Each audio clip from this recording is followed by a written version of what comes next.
Hello, children. This is Ratnam, New Vision English faculty, Khammam.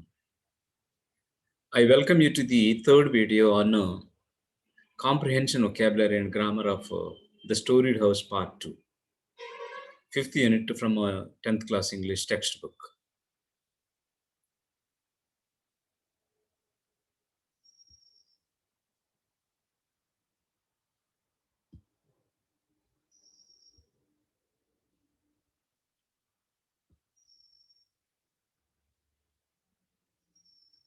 Okay, in previous videos, we finished the explanation of part 1 and 2 and comprehension of part 1.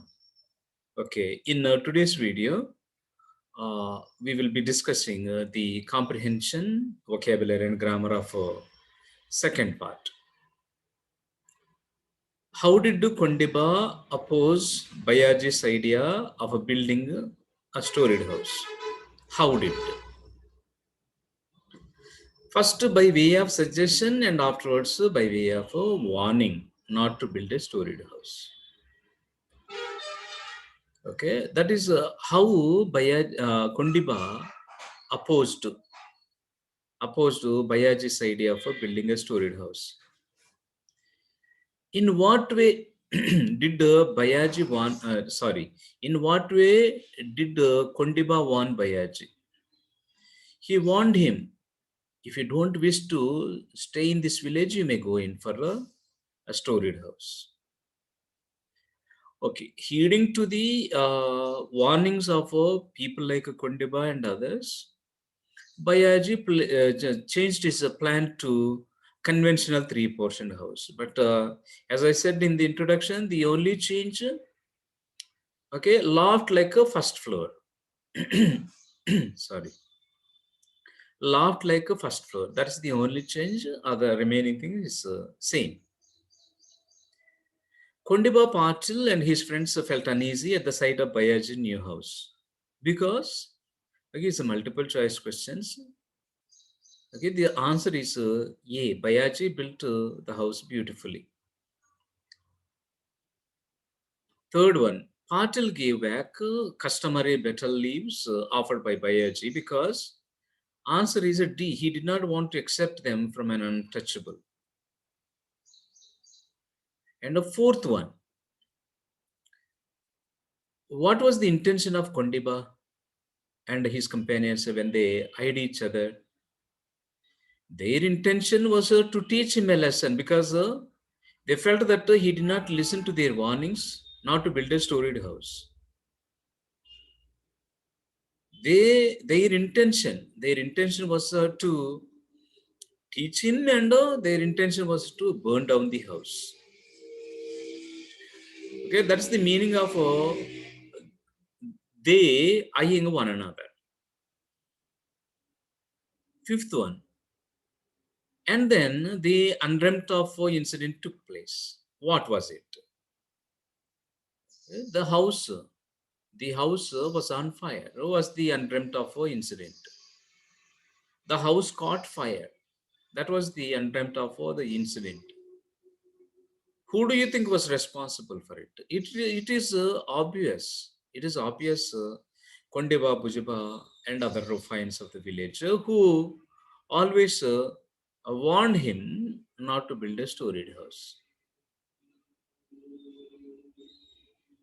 Bayaji's death was the result of an accident due to Petromax flare-up, was their conclusion. The village of officials, do you accept it? Clearly, no.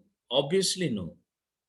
It is not. The death of Bayaji was not due to the Petromax flare-up. It is a deliberate attempt, deliberate murder by Kondiba, Bujaba people, Bujaba and other people of that village. Okay, it is understood. Comment on Bayaji's last wish. Sons, I want you to build a storied house. It is this sentence, sons, I want you to build a storied house, highlights the Dalit empowerment. They wanted to build a house as a part of their empowerment. And eighth one, we are starting on a new house, on a house, not one with a concealed first floor, but a regular two-storied house. What is the significance of this sentence?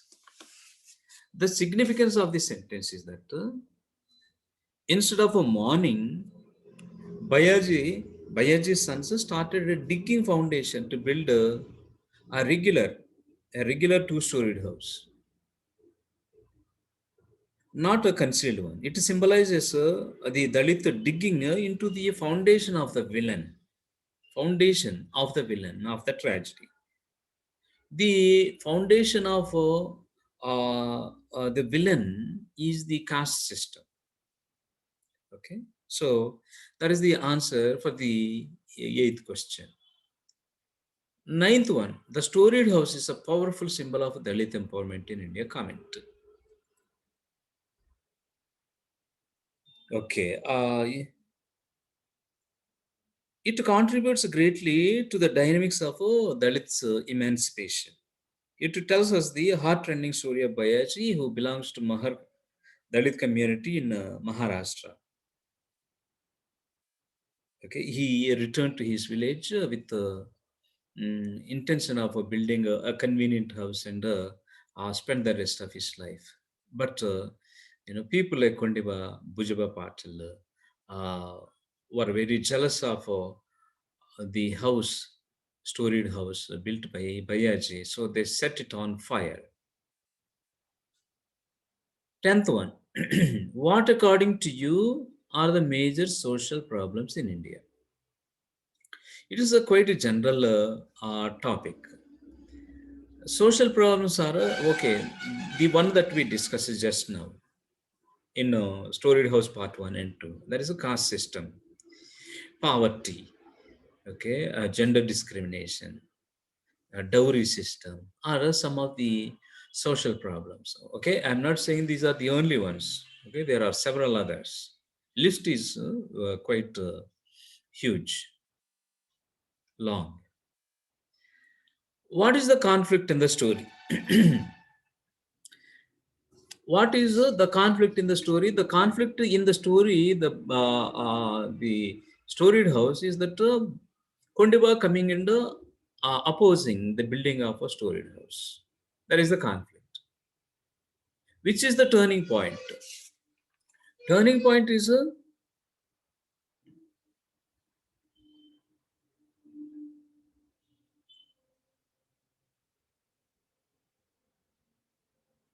devolution, devolution of the accepted form of a social hierarchy.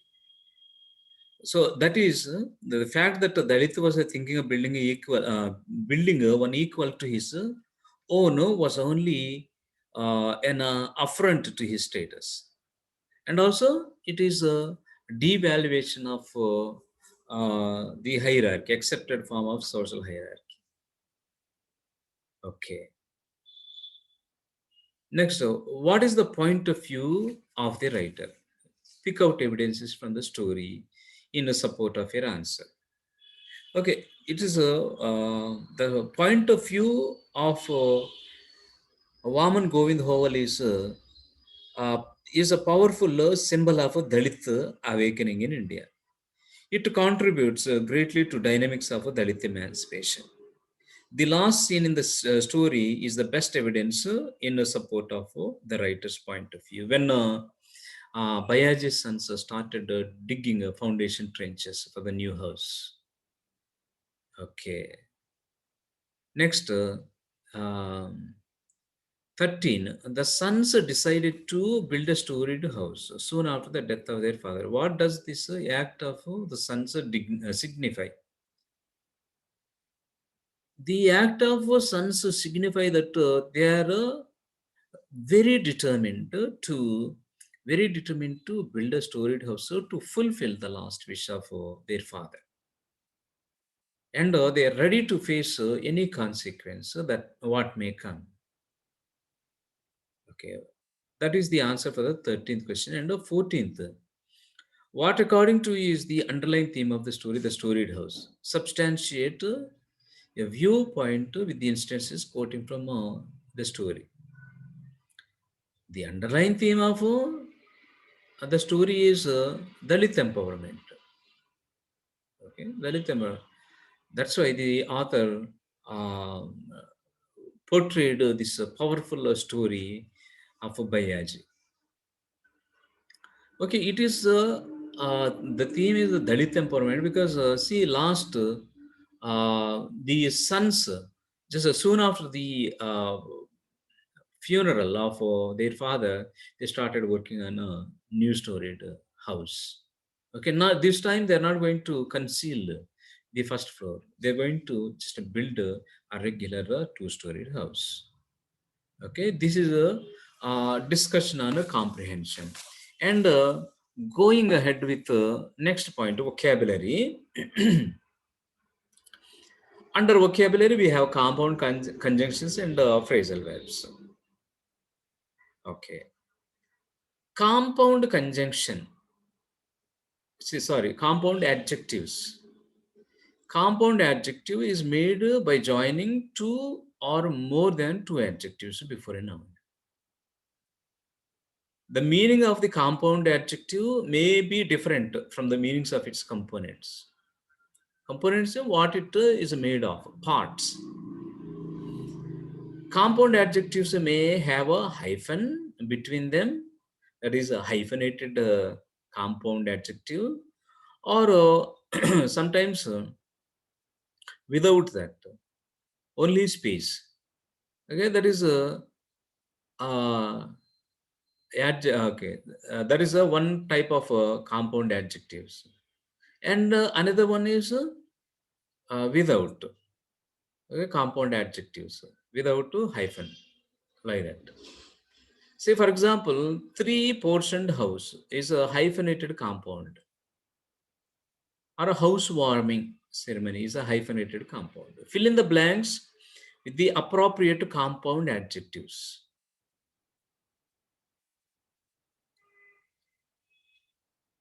from the box. 35-year-old man, soft spoken words, waterproof watch, lifetime desire, two-storied house, open-minded person. And to save time, these blanks have been filled. See the ones that are in red, okay, are the compound adjectives. Raghu was a 35-year-old man. He was an open-minded person. He was a hardworking person. He was loved by all for his soft-spoken words. He built a two-storied house in his village. It was his lifetime desire. On the day of the housewarming ceremony, one of his friends presented him with a waterproof watch. Okay, this is the function of exercise on compound adjectives. I hope you understood it. Compound adjective made of two or more words, two or more adjectives before noun. Okay, say for example, 35-year-old, 35-year-old man. See, man is the noun, 35 is okay. All these adjectives, 35-year-old, all these are adjectives. Combination of two or more than two adjectives. Open-minded person. Okay, like this. See, person is the noun, open-minded is the compound adjective. And okay, this hyphen, hyphen facilitates the understandability of compound adjectives. Okay, sometimes if you don't write the hyphen, it's quite confusing. So it should be okay. So these compound adjectives are of three types: hyphenated compound, like this when there is a hyphen in between, and if only there is a space, it is an open compound. Okay, and if there is no space, like a bus stop, okay, that is a closed compound. Right.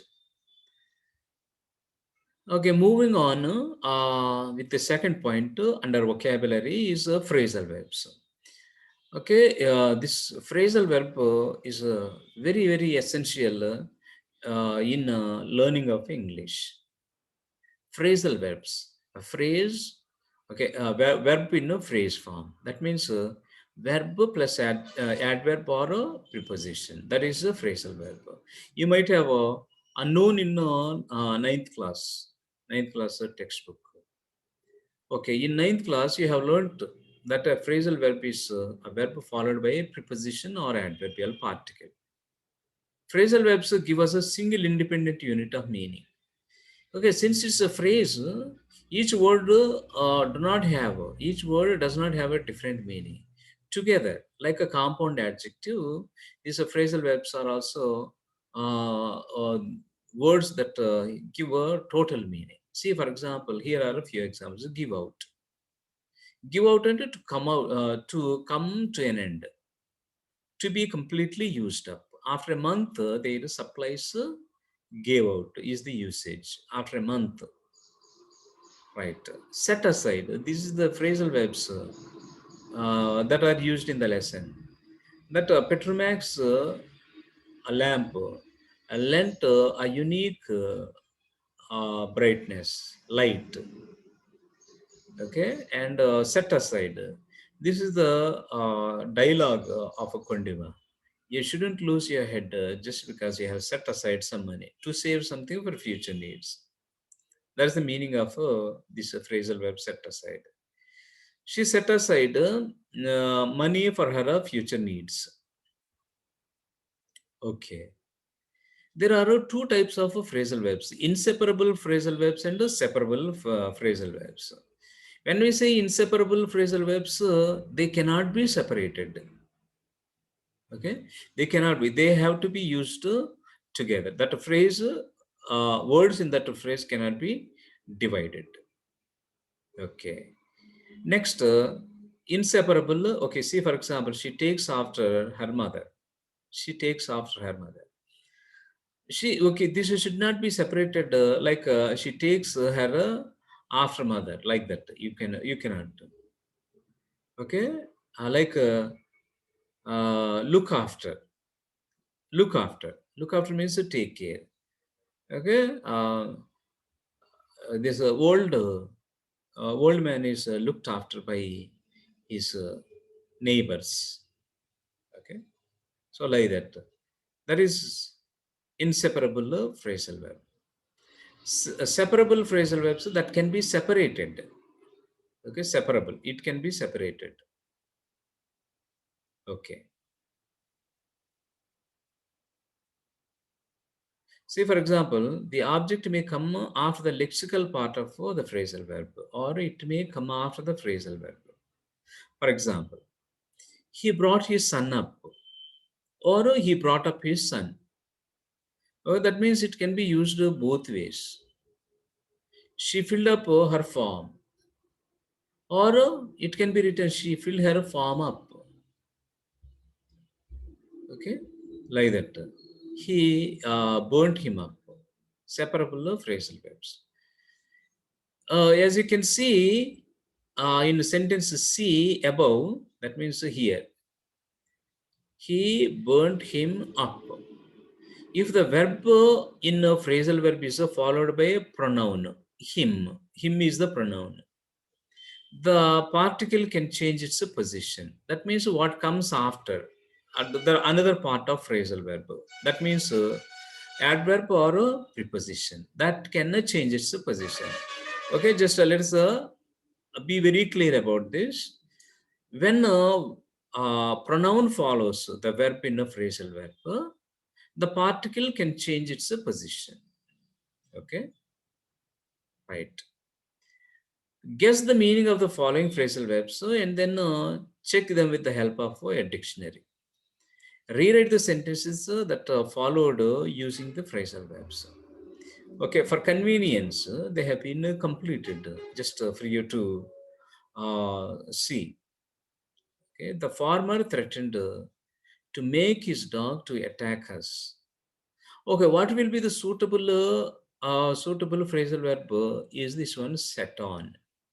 Okay, at least you can check the dictionary for the meanings of these phrasal verbs as the exercises have been done for you. Okay, so that you will understand why such phrasal verbs are used at a certain question, for certain questions. I went to the airport to say goodbye to my uncle. See here, say goodbye. Say goodbye is what is the phrasal verb? Is a see off. The past tense is a saw off. Okay. We had to wait near the office until it had opened. This phrasal verb is used in the lesson, the storied house, hang around. Okay, Bayaj he felt that there's no reason to hang around Bombay because he retired. Okay. The fourth one, I fell into a light sleep by the end of the film. Okay, dropped off. Dropped off means feeling sleepy. Okay, new schools are beginning to exist now. Okay, spring up. New schools are beginning to exist. Since it's a continuous, okay, I wrote the phrasal verb also in continuous tense, springing up. The new schools are springing up. That means beginning to exist. Sixth one, we decided to finish the work by 5 p.m. Finish the work and wind up. His shoes have become very thin.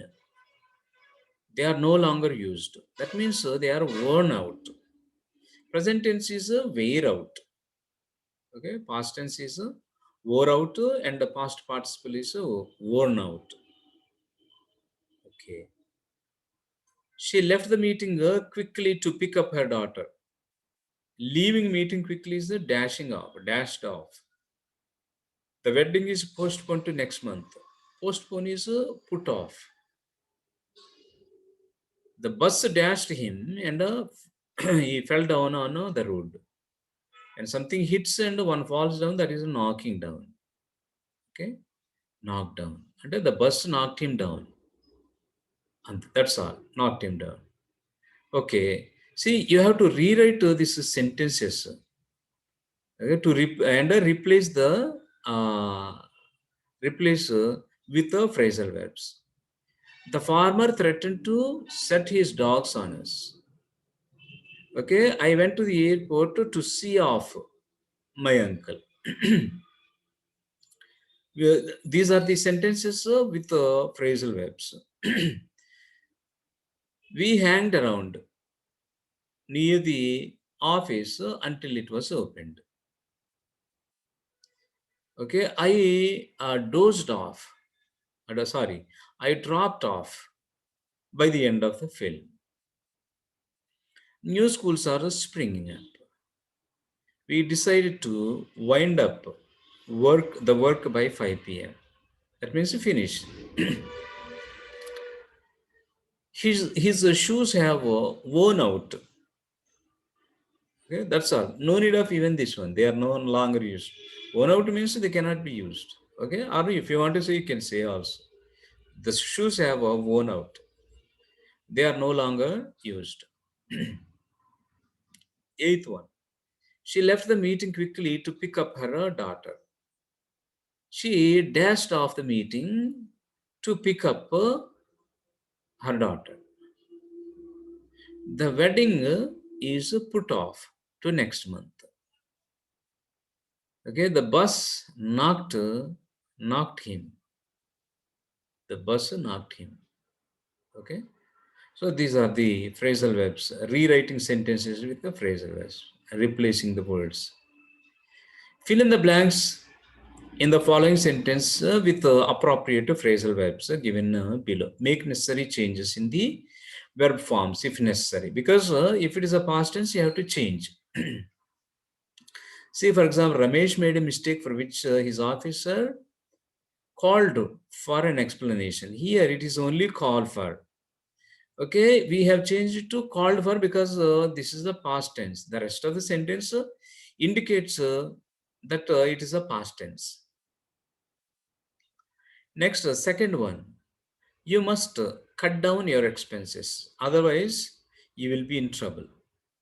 Cut is the same in whatever the tense is. That means present or past. Same. Third one, okay, there is no doubt he will get through, manage, come out. I mean, do well. Get through the examination as he has worked hard for all these days. Okay, and from this onwards, from a fourth question onwards, sentence onwards, try to find the meaning of the phrasal verb. Okay, it's easy actually because much of the meaning can be guessed from the rest of the sentence. Okay, if not possible, just refer the dictionary. Okay, I am unable to make out what they are saying because I don't know Tamil. Okay, see, much is understood. The gang of terrorists give in to the army after a long exchange of fire. Okay, try to find out the meaning of this phrasal verb given. You may have to check under give. Under the word give, you will find. Okay, sixth one. We took a car for rent for our forest trip. In the middle of the forest, it broke down. Okay, you can understand. Next, the seventh one. Olympics flame is usually put out after completion of for the events. Sixth one, in spite of his repeated promises, he did not turn up. The TV is making terrible noise. Please send for a mechanic to repair it. Everybody says that Gopi takes after his father. Okay, just find out the meaning of this phrasal verbs at least from fourth onwards. Okay, much English can be learned on one's own. Okay, third point under this vocabulary is idioms. Idioms, okay, peculiar style of language particular to any language actually, any language. Okay, for example, if you are familiar with Telugu, Jatiyalu. Jatiyalu in English idioms, they have a specific meaning when used it together as an idiom. But when they're separated, they have a okay meaning like compound adjectives and phrasal verbs. Idioms are also like that. Okay, idioms are also okay. Idioms are in a phrase form. See, for example, I only wish to build a shelter for my family, then I shall be free to breathe my last. Breathe my last is the idiom here, which means to die. Okay, we have already learned that an idiom is made of expression peculiar to language. I just said it is a group of words in a fixed order that has a particular meaning that is different from the meanings of each word understood on its own. Idiom cannot be translated word for word into any other language. They have become fixed through regular use with their figurative meaning. They should be used in their correct form without dropping, adding, or replacing any word. Okay? That must not be changed. That's in simpler words. We cannot say breathe once first to mean to take birth, or unbreathe once last in the sense of not to die, etc. Hence, we should consult a standard dictionary and learn to use them as they are. Okay. Chance to use, exercise to use idioms. Okay, when I arrived here, I felt like a dash out of water. Is it prawn? fish or crab. It is a fish out of water. He is an outspoken man. He dash a spade, calls. Okay, calls a spade a spade. There's an idiom. That means he is a person who speaks openly. Okay, okay. And first one, fish out of water is being in a very uncomfortable situation. Third one, the parents got their daughter married. Now they are dash free, home free. Okay, that means they are free from the responsibility or burden. Don't tell me cock and dash story. It's not hen, bull, cat. Which one? It is a bull. Okay, don't tell me cock and bull stories. That means a story or something that is not reliable, not to be trusted. Fifth one, you are a bit of a dash horse, dark horse. That means he does uh, something secretly without other people letting know. Next, okay, under idioms, this match the following. Okay, bite the bullet is to accept something unpleasant. Lose heart is be discouraged, and let the cat out of the bag is reveal a secret. At sixes and sevens, a state of confusion or disarray, and grease one's palm is a bribe somebody. An uphill battle, that is something that is very very difficult. Move heaven and earth, that is a try very hard. Okay, uh, these are these are some points under idioms. Okay, so far I have discussed with you comprehension and vocabulary, and in the next video we will discuss grammar. Okay, thank you.